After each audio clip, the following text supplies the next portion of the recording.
Tuloy-tuloy ang isinasagawang operasyon ng MMDA Special Operations Group Strike Force sa ilang kalsada ng Metro Manila laban sa illegal parking, kung saan bukod sa natiketan ay natow pa ang ibang mga sasakyan.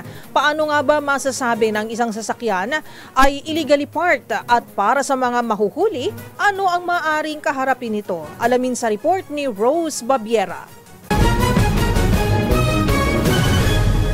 Isang illegal parking sa mga karaniwang problema sa mga kalsada, kung saan ang mga hindi tamang nakaparke na sasakyan ay nakapagdudulot minsan ng abala, hindi lamang sa mga kapwa may sasakyan, kung hindi pati na rin sa mga pedestrian.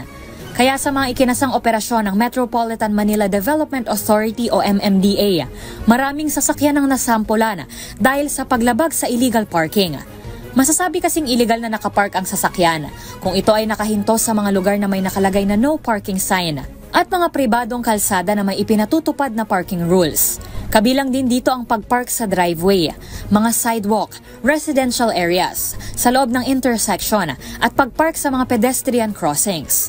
Kabilang ang mga footbridge at ilan pang mga major national roads. Bawal din ang pagpark ng at least 4 meters na malapit sa fire hydrant o fire station entrance. Ang mga lalabag dito ay maaaring humarap sa multa o impoundment ng sasakyan. Para sa attended illegal parking, pagmumultahin ng driver ng 1,000 piso para sa lahat ng offense. Para naman sa mga sasakyang illegal na nakapark kung saan wala roon ang driver o unattended illegal parking, ay maaaring maharap sa 2,000 multa para sa lahat ng offense, kasama ang pag-impound sa naturang sasakyan.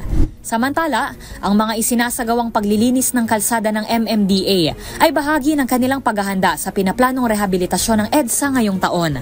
Kung mayroon pa kayong nahuling ipinagbabawal na akto o kaya naman ay mayroon kayong reklamo, itag nyo kami sa DZRH.